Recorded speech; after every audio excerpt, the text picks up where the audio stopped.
Hello, and I want to welcome you to the first in a series of webinars that the World Federation has planned for 2025. So these webinars follow on from three that we presented to celebrate World Right to Die Day last November 2nd, each of which looked at different aspects of dementia and how this disease impacts not just on the person diagnosed, but also family, friends, and colleagues of that person. It's sadly true that it's often very difficult, if not almost impossible, following a dementia diagnosis for meaningful conversations to happen. And when they do, it's often at a time of crisis for the person living with the disease. Rather than them being part of the conversation, the person with dementia is talked about rather than talked with. So this webinar and the ones that will follow this year aim to help facilitate discussion sooner rather than later, at the start of a person's journey with dementia instead of at the end of it. So my name is Peter Warren. I'm the Executive Director of the World Federation of Right to Die Societies, and I'm really pleased indeed to be joined today by Dr. Tanja Daws, who is a family physician and maid provider practicing in the Comox Valley in British Columbia, Canada. Welcome, Tanja. And David Talmor, who is living with a dementia diagnosis. David, if I could perhaps turn to you first, and maybe if you would like to share with us a little bit of your history and your background. Sure, very briefly. Thank you, Peter. I'm David, and I got my MBA and spent my professional career as a management consultant. Very organized organization and operations. So I had lived my life, certainly professionally, in a very set up kind of a way. Then I was diagnosed with early stage dementia, as we'll talk about, and that really turned my world upside down. And now, as we'll talk about in a little while, my focus is completely different, really driven by my condition of dementia. Okay, thank you, David. And yep, certainly we'll delve a bit deeper into that as we kind of go through the next hour. And Tanja, do you want to maybe say a few words yourself? Yes, I'm a physician who qualified in South Africa originally, moved to Canada just over 15 years ago, and has been working in a small town on Vancouver Island in BC, in Canada, and services a rural area with a lot of elderly patients. About 30% of our population of patients are actually retired. So we have a high incidence and prevalence of dementia. And I became an assisted dying provider in 2016 when it became legal in Canada, not because I ever planned for that to happen, but I had a patient at the time who asked me with a brain tumor if I would help them, and there was actually no one to refer them to. It was just before the law actually became in place. And if you can't send a patient anywhere, then it means you have to do it yourself. So that started my journey in assisted dying. And, 8 years later, we have had a lot of experience with assisted dying, and we have seen a lot of patients with dementia, especially over the last few years, as people became aware that they could have an assisted death for dementia. So it makes out about 10, maybe 20% of my practice. The rest of my practice is full-time family medicine, which of course I also see a great deal of patients with dementia given my patient population. Mm-hmm. That's really interesting, and I'm sure we'll come back and unpack that a little bit more as well as we kind of go through the hour. But David, I'd like to ask you what happened, what led up to your diagnosis of dementia? What happened was, as I've discovered a lot about dementia, it started with a sign, which then expanded, and the sign was memory. I was going along normal, and then I started paying attention that I was forgetting different things, particularly people, associating people, names, faces. History was a particularly obvious. Of course, I'm getting older, so I thought, well, maybe it's part of aging. but it was more than that. And then there were a few incidents. For example, I went to a park, a national park that was really pretty, and I was happy about it. So I called up my son to tell him about it. And he said, "Dad, we were there together 2 weeks ago." And that was black. I just couldn't remember it, even when he told me about it. So there were these signs. It wasn't really one thing suddenly, or I didn't have some feeling. The memory is what drove, the falling memory was what drove my feeling of something really wrong. And then I went to the neurologist, and the neurologist did their tests, and that's where I got the diagnosis of dementia. Okay.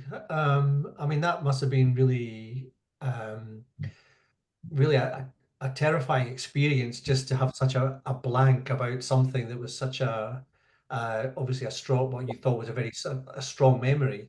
But how much did you know about dementia before the diagnosis? Was it something that you were aware of or had thought about? No, I would almost say not at all.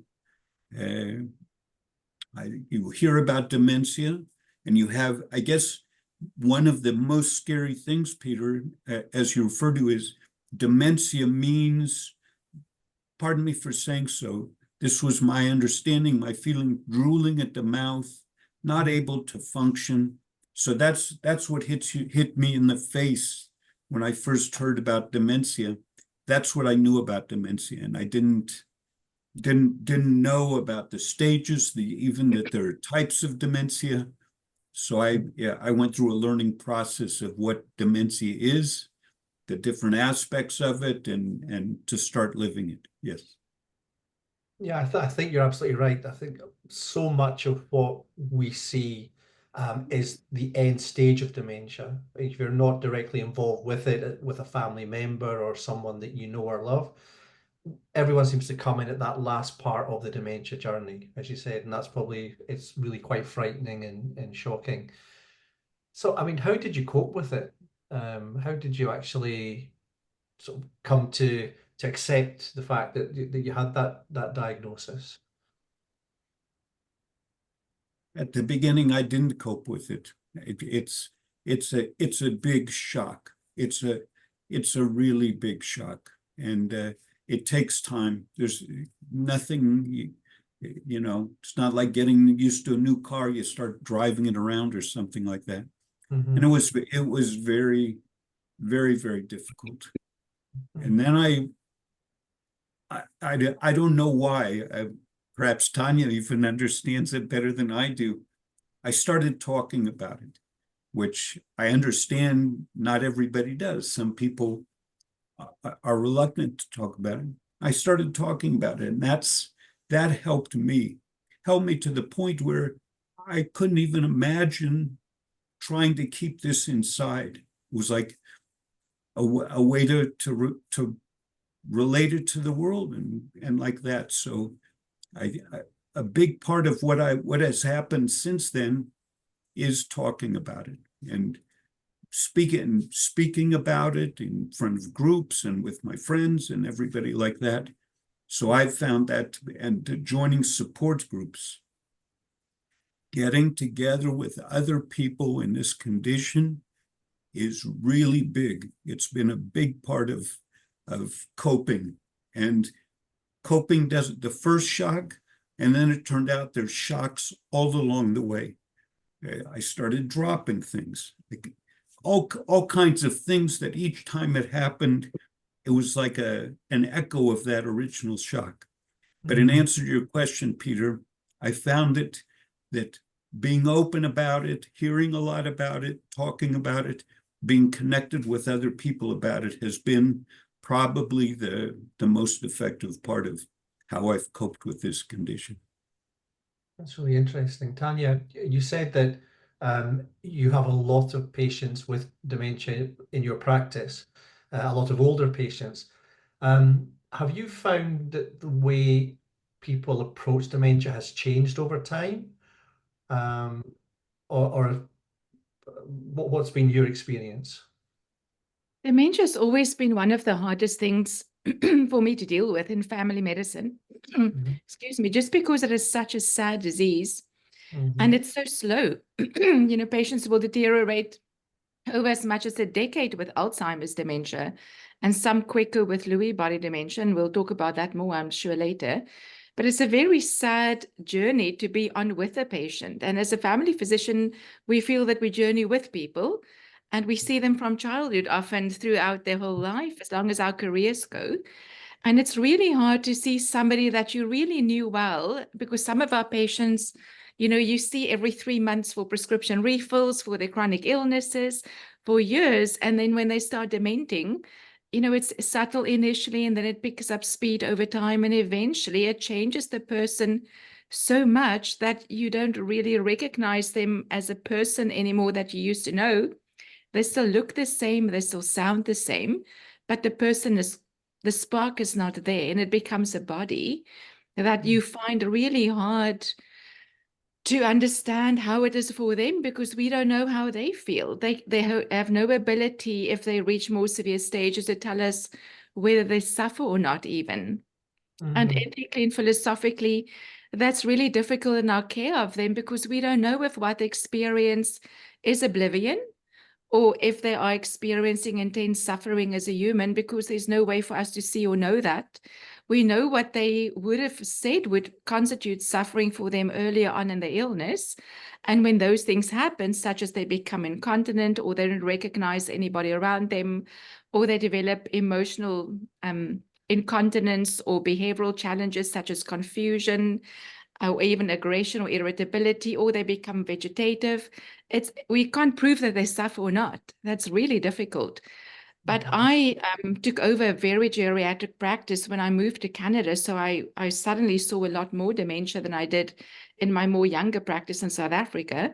And I saw patients who I never knew them before. They were in a nursing home when I took the practice over. So I didn't even know who they were before and what was important to them. And it was really hard to know what they valued and what they needed. And now, 15 years later, a lot of my dementia patients I've known for 15 years. And now they're dementing, and I know who they used to be. And it's even harder, I would say. And I see the impact on their families. I see the care they need and the care they have. And we take a good care in general of our dementia patients at home and later on in nursing homes. But one can't leave a nursing home without not feeling that you need an emotional shower to wash the pain off.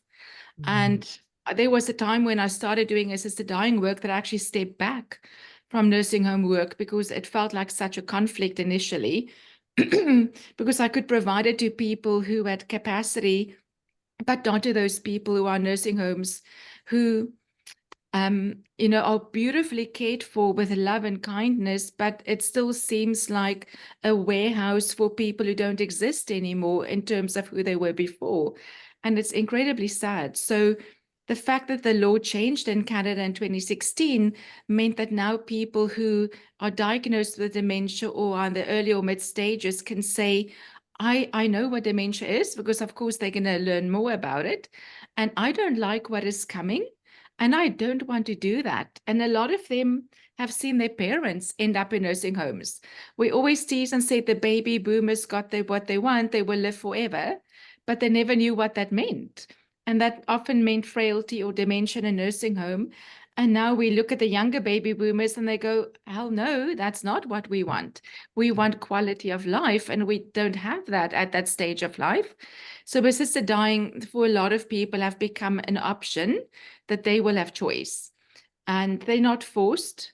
They have to participate in the process, but it meant for them that they are not on a journey that they don't have control over the steering wheel anymore. And it has brought about a great amount of relief of anxiety for people knowing that they will have a choice.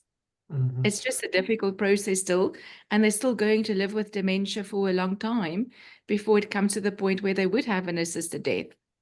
But it has certainly changed the discussions we have with patients when they have early dementia as to what their wishes would be for themselves, because we need to know what kind of a road do they want to take with it. Yeah, I think you're absolutely right.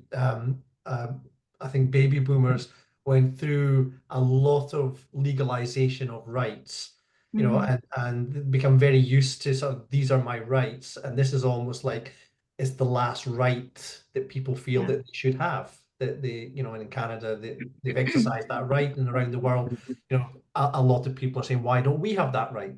So I can very much see that kind of progression. You know, that generation Yeah. determined that actually they should have the right to Yep. you know, an assisted death. So I mean, would you say that legalization in Canada has been overwhelmingly positive? Because there's lots of stories about Canada which are just nonsense. Yep. But I think the feeling that I get looking in is that actually overall it's a very positive change. Yeah, it's a gift. We got a gift from our government in that Mhm. sense. Yeah. And do you feel that conversations between families has actually improved since legalization? I think Or it has tremendously. We know from data from patients with other diseases such as cancer, Huntington's, chorea, that people often would have talked about assisted dying or traveling to Switzerland or even suicide before. But with dementia, that was never really practically possible because it's such a slow illness and there's so many points along the road. And I think the problem is that the person with dementia changes so much that they can no longer advocate for themselves at some point. I always talk to my patients about the slide. The slide is the slide of not knowing what's happening and forgetting what has happened, especially because of memory impairment. So they can't remember what went wrong yesterday or the week before.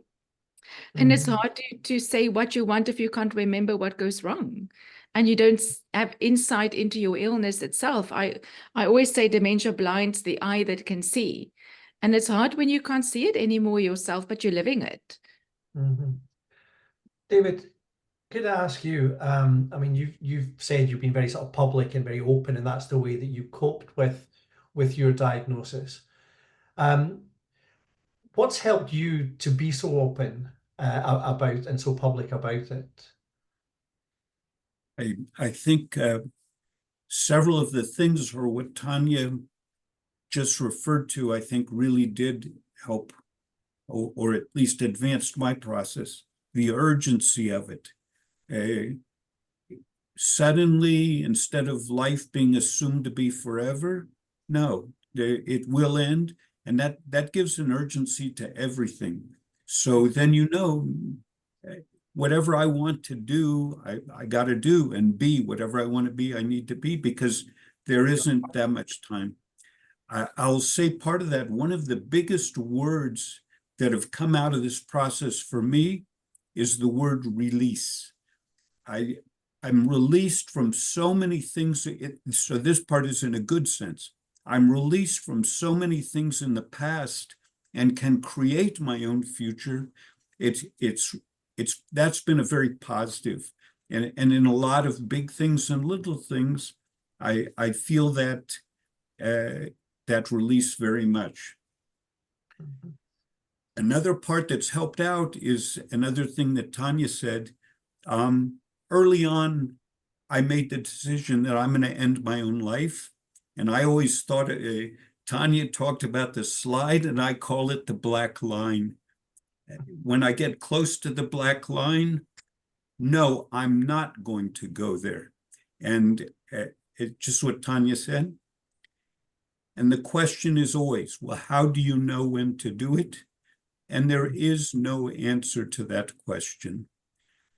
The neurologists, I have a lot of respect for the neurologists, they really don't know. It's all what I'm feeling in my mind. That's how I'm going to decide. And the saying that I've heard is better 2 years too early than 2 hours too late. Because if you're too late, just what Tanja said, you've lost it, and you're going in a path. I would be going in a path that is completely unacceptable.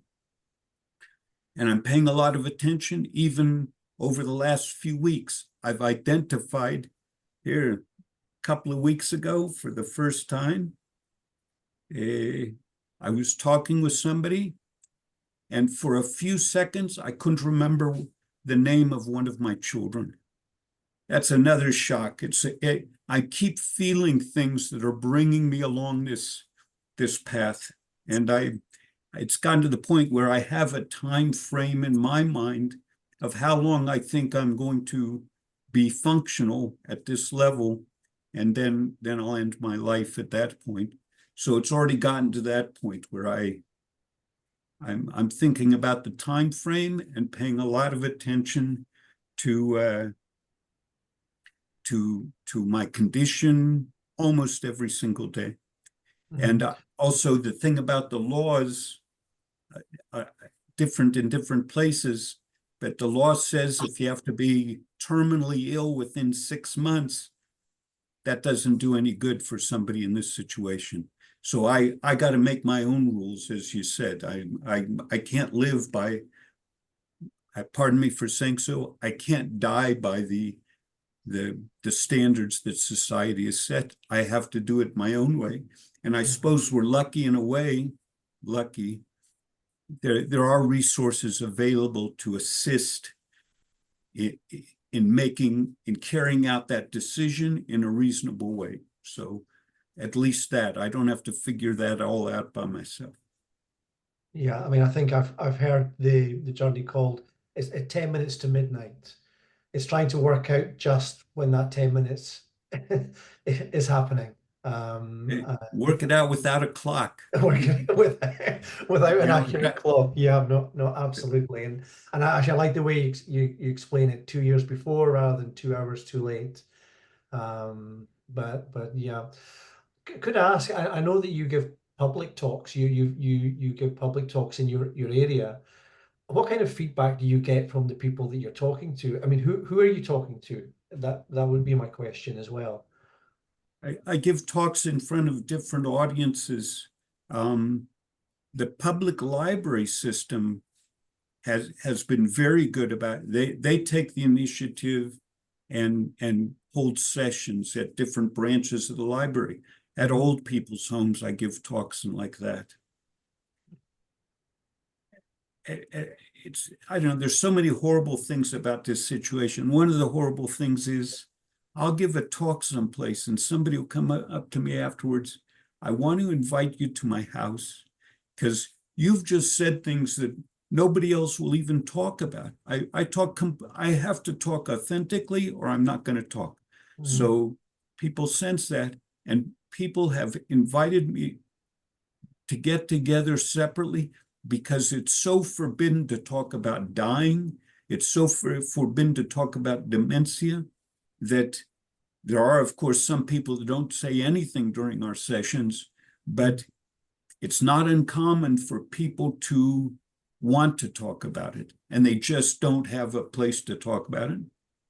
And just that's driven what I'm doing. A lot of my activity is in the two things: awareness of dementia and the dementia conversation. Those are the two things I'm focused on in all kinds of communities and outlets, the religious community, for example, et cetera, et cetera. Let's raise awareness of dementia and let's bring the conversation public, exactly what you're doing. I think it's enormously valuable for people to be aware of it and to be able to relate to it and talk about it.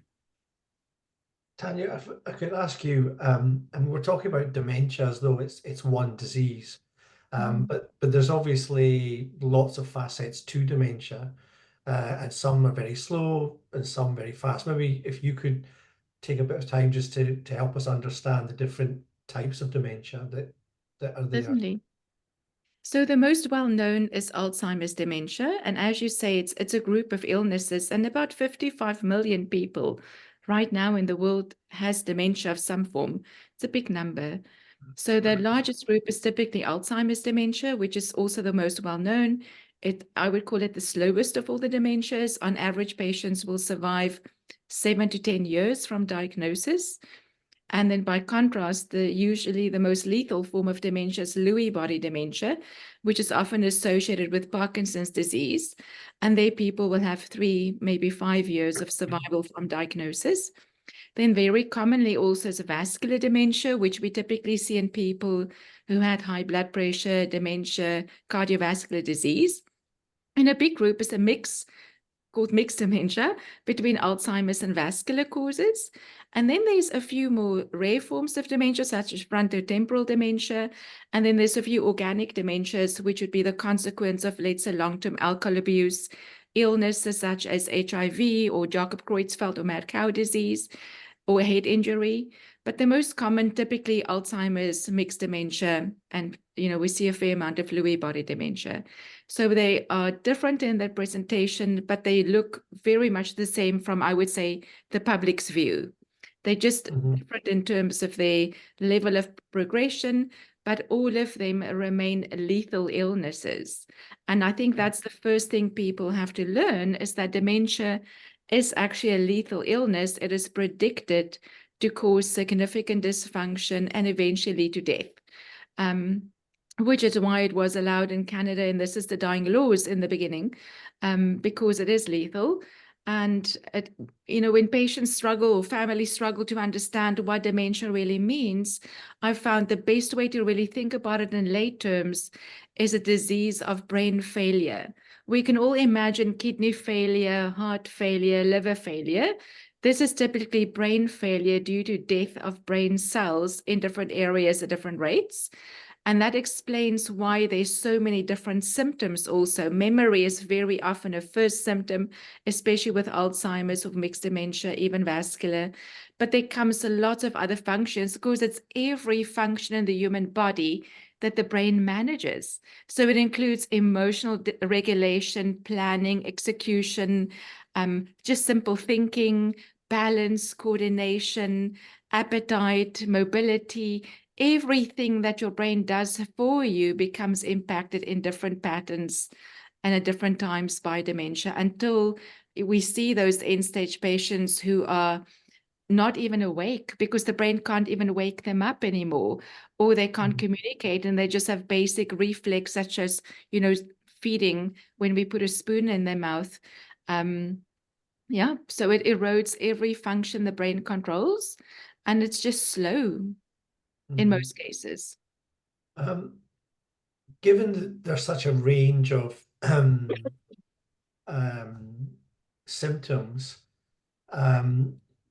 each person then really has to be treated absolutely individually, because there is no one path for dementia. Well, there's a good understanding of what one type of dementia would look like and what kind of symptoms we would expect. For instance, people with Lewy body dementia develop a lot of physical symptoms that look like Parkinson's: balance, their mobility of movement is less fluid, and they tend to actually specifically have hallucinations, whether that be auditory or visual. And that's very unusual compared to the other forms of dementia, where Alzheimer's, is typically mostly memory and then thinking, but it could also change personality even. And that's something people don't think about, and that it changes emotional control, and we can lose our control of our inhibitions.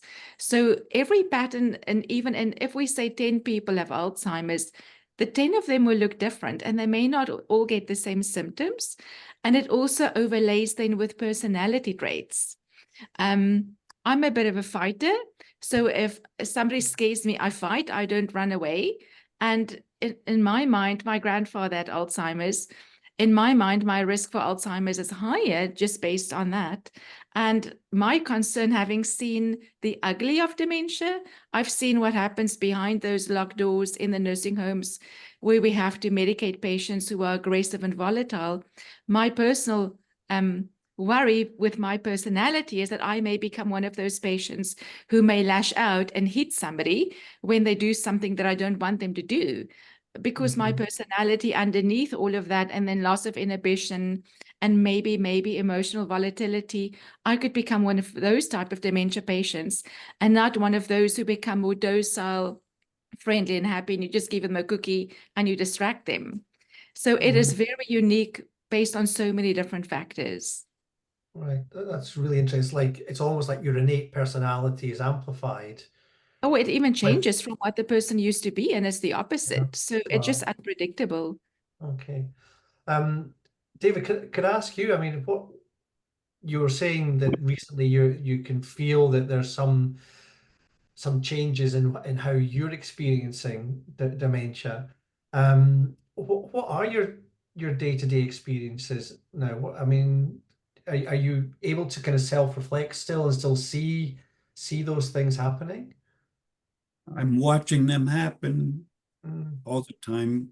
A lot of what Tanya said.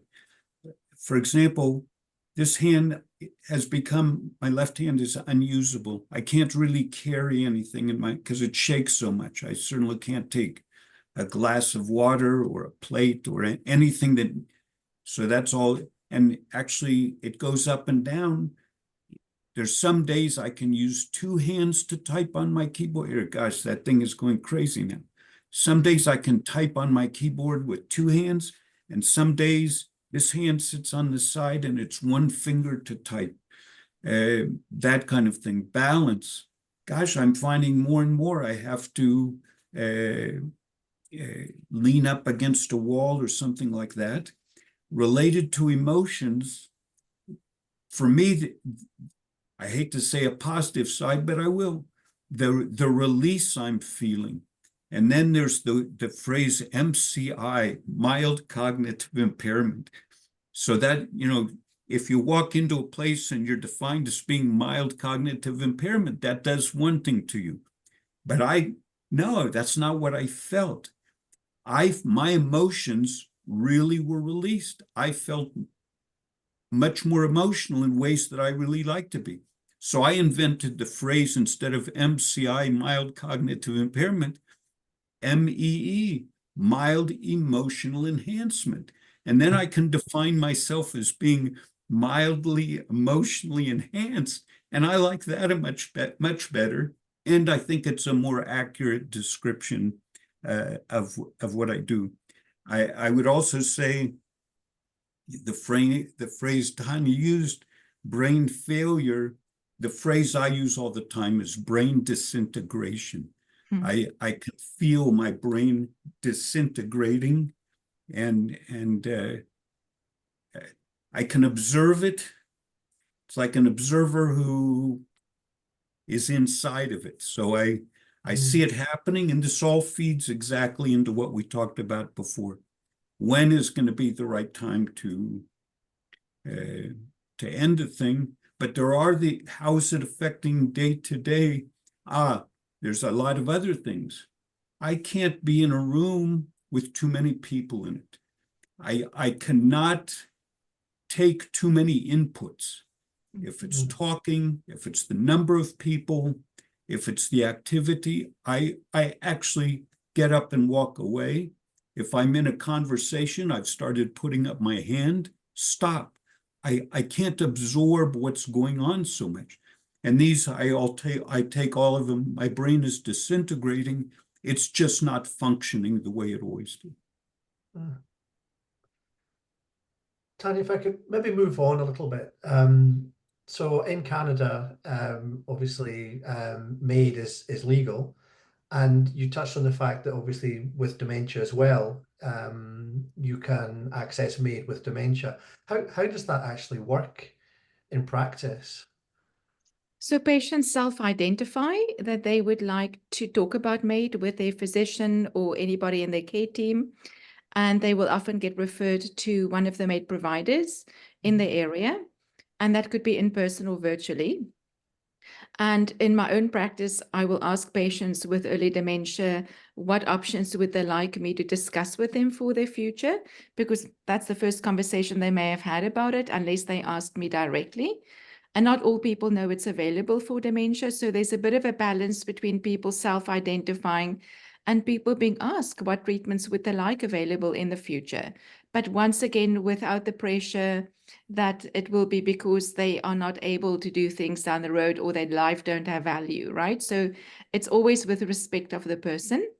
And typically after they get referred, they often get referred when they have early dementia, sometimes moderate. We will see them, we'll have conversations because we'd like to get to know the person and they understand their values and their wishes and what it is that they are looking for. And then I, in my practice, tend to follow them up every few months, either every 3 months if it's very early, maybe 6 months. And then we will see them on an ongoing basis to sort of document the changes and to understand what's happening for them and to check in that they still retain the same values. They still want to go through the MAID process because they may change their mind. And especially if they have changes in value or personality, then they may abandon the process. And at the end of the day, we follow what's similar to the Dutch process of, as you said, 10 minutes to midnight. But midnight means loss of capacity. So the Canadian law says that a person has to have a severe and irreversible illness, which clearly dementia is.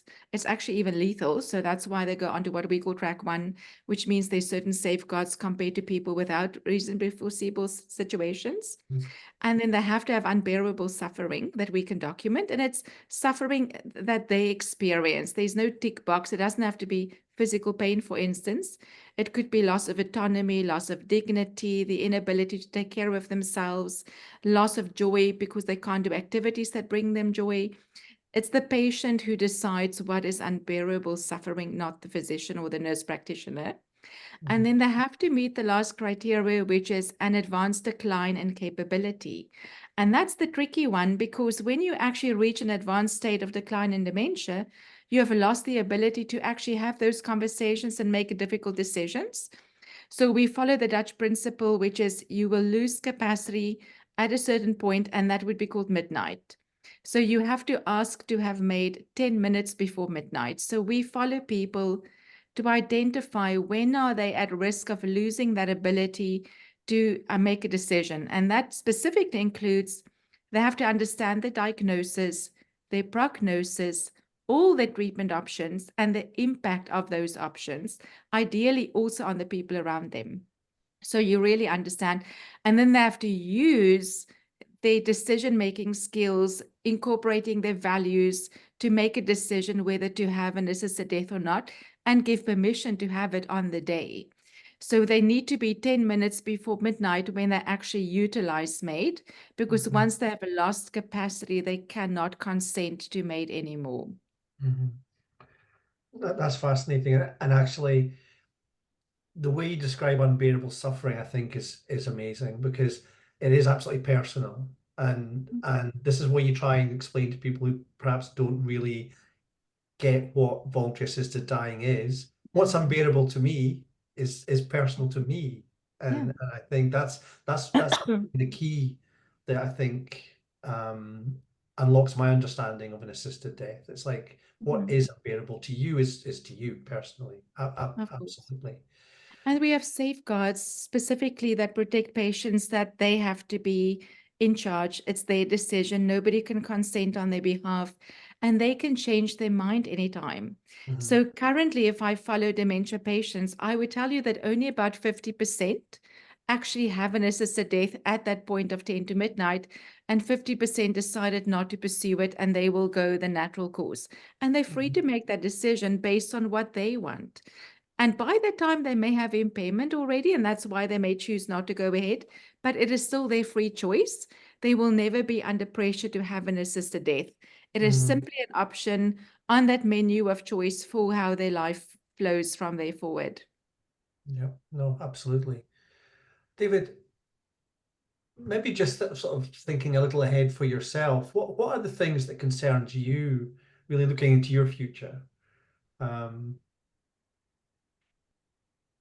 That's a very closed question. I'm sorry, but no, it's interesting you asked that, because I would divide them into the concerns into two parts. One is, I wouldn't have imagined there's so many technicalities that need to be arranged, how much paperwork, for heaven's sakes, that would fall on my family. But I've done it. I've done it all. I've done all that kind of stuff. I went to the mortuary. I knew there were caskets and I knew there were urns. I had never heard of a scattering tube, for heaven's sakes. So my scattering tube is arranged. Okay. Good Lord, that's all I can say is wow, the things so in terms of concerns about the future, I've been all through that. And there are doulas, death doulas that assist. I decided I want to do as much by myself, because that's helping me feel the process I'm going through. So there's all this arrangement stuff, which I feel is in good, well under control and very advanced. But there's two things that really one main thing and then another thing that popped up. How do you say goodbye to your kids? So what do I do? So actually a couple of months ago, all the kids were here. They don't live nearby. They were here for about a week, and I sat with each of them separately. The word farewell didn't come up during the whole week. I felt it was our farewell conversations. That doesn't mean it won't happen again. So we had our farewell conversations. And one of the things that the kids asked was, they asked me to tell them that I will tell them before I end my life. They don't want to have to sit and wait. Are they going to get the telephone call today? So I agreed to that. But anyway, to sit with each one, really part of the point was to hear their reaction, but part was so that they know this is my choice. This is what I want. And that kind of thing. So that was one of the things that was in the future. And I feel like it's, if I were to go tomorrow, maybe from something else, we've had our farewells, really. So that was one thing. And then another thing popped up when I was doing the scattering tube and this, where do I want my ashes spread and like that. And for some reason, the idea of a tombstone came up. It's the brain is freed up to go in directions that I wouldn't have imagined. I said, well, I don't have a tombstone. Then I said, well, I don't need a tombstone because I'm going to be spread under those olive trees, but it wouldn't go away. And so it was actually it's been quite an experience, not a tombstone in the traditional sense of a gravestone. A tombstone, what is my essence? It's like capturing the essence of what was important to me in my life. And that's quite a process to think through that and come up with something small that expresses the essence. So again, that's done, but that became a concern to me. I wanted to leave that. So, not the story of my life and not this and how many kids I had and when I was born. What did I consider to be my essence? So that was also a process of thinking about the future. What do I want to leave, so to speak? So that's more or less the kinds of things I went through, knowing that this is coming down the line. And again, just to reiterate what we said before, knowing that I'm going to end my life, I think really makes this process easier in a lot of ways. I'm not going to go through all that. Don't have to select a nursing home. Don't have to think about lots and lots of things that if I was going to, try to stretch it out, those don't even exist for me. So I think that made the process easier in that sense. You say easier, but I think also it's incredibly strong-minded, and some people might even say brave, to confront something so directly like that, and to have your family with you as well. I think that's amazing as well. Yes, that is, and those you know what? Those are horrible conversations to even think about. Horrible conversations to have. I'm crystal clear. It's better to have those conversations when we can have those conversations than to leave it that the conversations didn't take place. I have no doubt that's exactly how I feel, and so that's what again made it. It's better for everybody to do it this way than to ignore it or something like that. Tanja, could I ask in your experience, how is this how patients generally react, or do you just find there's a whole gamut of reactions that you can't really kind of predict once they have the diagnosis? It's a yes and a no. Some people are very clear as to what they want in life in general, which means they will know what they want in disease and in sort of like say in sickness and health, right? Like a marriage vow. And they will be very clear what they want around their death if they have thought about it. And then there are people who just fly by the seat of their pants and they just figure it out as they go. And a lot of people, I would say, with dementia operate on a basis of denial as a coping mechanism. They don't really know what to do. They don't want to acknowledge it. They don't want to talk to other people about it. And they'll just see how it goes and hope for the best. Each to their own. Each to their own. Yeah. And I was fascinated to hear you saying that if you were ever diagnosed with dementia yourself, you might not be that pleasant. But I mean, if you were on the receiving end of a diagnosis of dementia one day, I mean, what would you fear most? Would it be that sort of change of personality, or what A would? change of personality may not be a bad thing, you know, necessarily. No, I think, you know, the public sees what they have seen in movies, what they've read, or what they've seen from family members. But I think our perspective is much more harsh because we have seen the worst of the worst. And I've certainly now cared for patients who are in nursing homes in what they not just call the regular nursing home, but the psychiatric side, which is behind locked doors, and not just one locked door, but different locked doors, or restrained with belts, because otherwise they would fall out of their chairs. And I think the hardest for me is seeing people who become volatile, people who become combative and aggressive, who hit their family members, who hit staff, who have to take care of them. And that is not okay. And we cannot ever say that that is okay.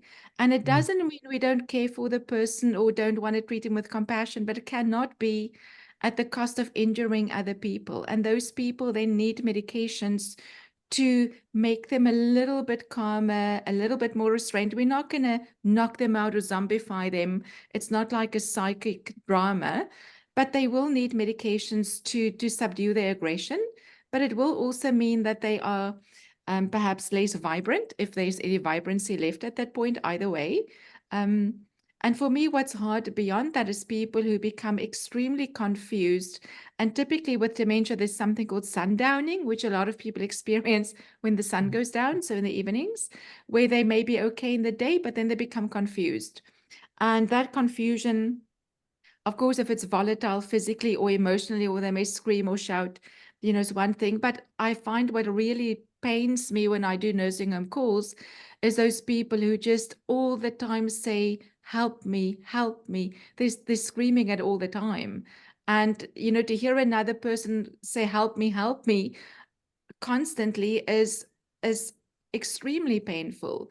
And what I also see that is really hurtful, even just caring for those people, are those who become extremely anxious.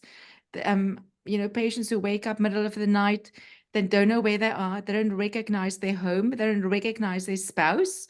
They are like a child who got lost in a shopping mall without their parent, you know, a 2-year-old who's anxious and lost. It sort of like brings those emotions, and it's painful to see that. And you can't just medicate everything either, right? We don't want to drug people. So unfortunately, you know, there's a big move in geriatrics not to use antipsychotic medications because you have to justify using them all the time and explain why you prescribe it.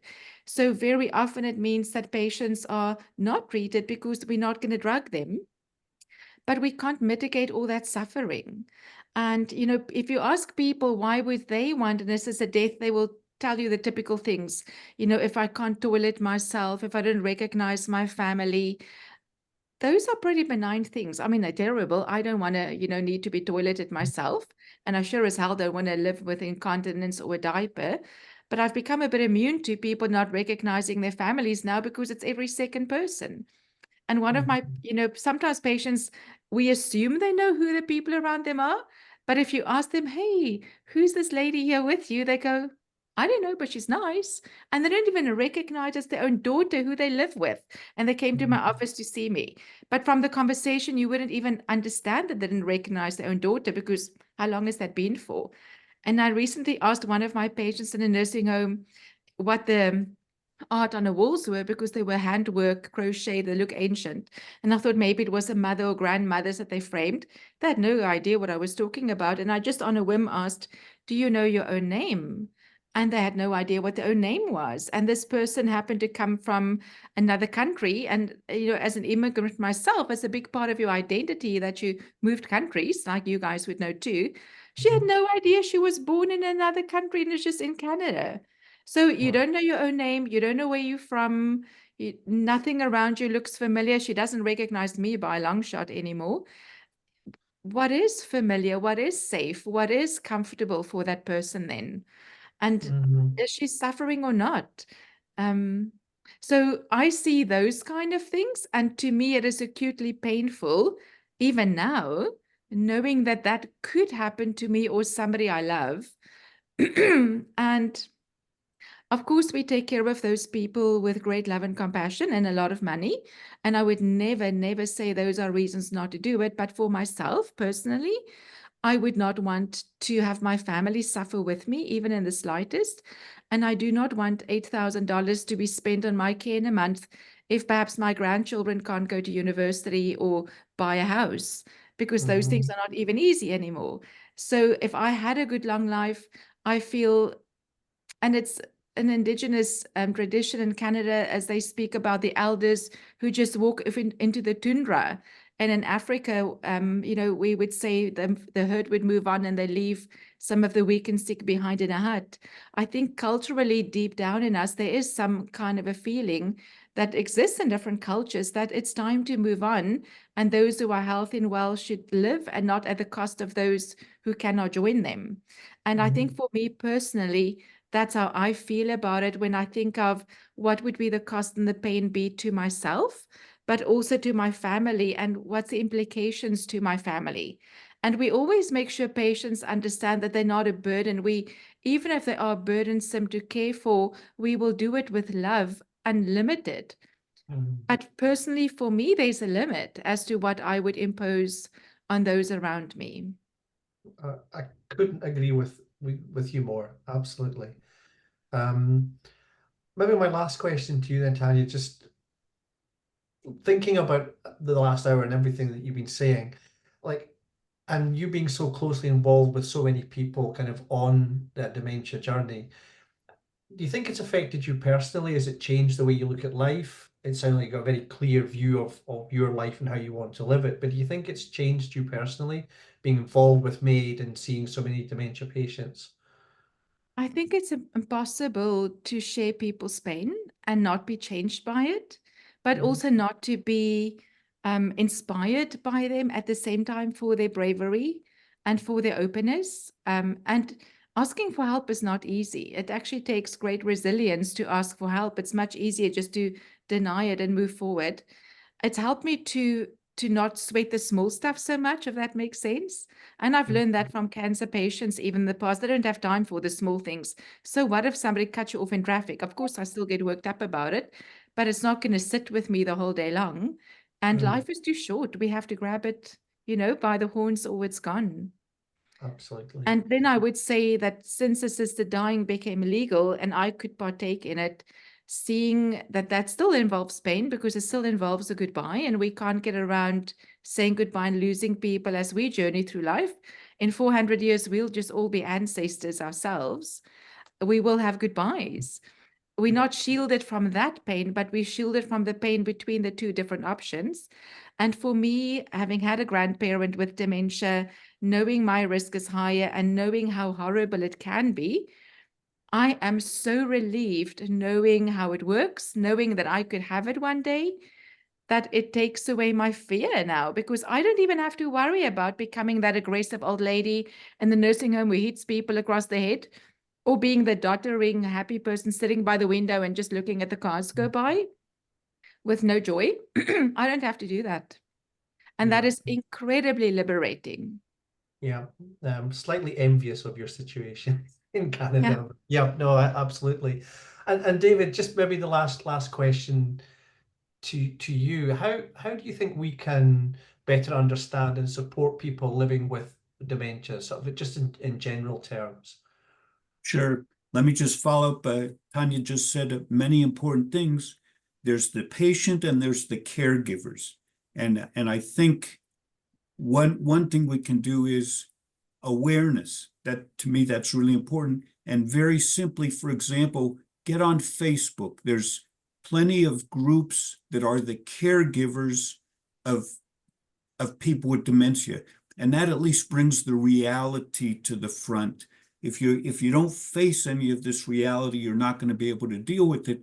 And if I understood Tanja correctly, she knows what the reality is, so she can deal with it on her own terms instead of on the dementia's terms. So I feel the need to inject that, find out about it, be open enough to get a vision of what you're going into as the patient and as the caregiver, and then your choices will be more your own rather than leaving the choice to the dementia itself to take care of itself.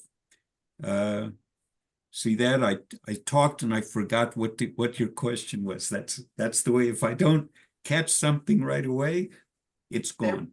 It was very simply just how we could better understand and support people living with dementia. I suppose that was just a thought to leave us with. There are, if you learn about dementia, there are a lot of things. Don't ask me all the time, do I remember this or do I remember that? Because the answer is always going to be no. And that's that. And there are a lot of things we can be sensitive to. Assume the person is minimal functional, no memory, needs help. And that's something that everybody can do, that awareness of what dementia is all about. Again, there's a line there. Just the other day, for the very first time, somebody told me, I said something, you said, okay, now I understand what you're saying. I can't even express myself always clearly. So that's a sign. I want people to be sensitive to what my condition is, but I also need those signals that, okay, I've gone down another step. I'm talking and I'm not making any sense sometimes. So it's like a playoff. Be sensitive to the limitations of dementia, but also be honest so the person knows where they stand. David, thank you really very much. And David, I want to thank you for your honesty and for your contribution. Honestly, I think it's the kind of conversations we should hear more of, and I think people should become more comfortable talking about dementia, because going forward, dementia is certainly one of the biggest health issues that's facing all of us. And I mean, I've had people in my family with dementia, and I think it's just going to become an ever increasing problem that we all have to kind of face up to in the next part of this century. So thank you very much for starting. And Peter, must thank you. You're the one that's making this happen. You are making this conversation and many other conversations happen. And just what you just said, it's really important that it's happening. Yes. Absolutely. And Tanja, thank you as well for being so open and willing to answer questions as well. We look at Canada with envy. I think it's an amazing law that you have there, and regardless of what some people might say, I think keep going. Keep going with what you're doing. Guys, thank you very much. Really appreciate your time today. And we'll perhaps continue the conversation again in the future. Thank you very much. Thank you. Thank you.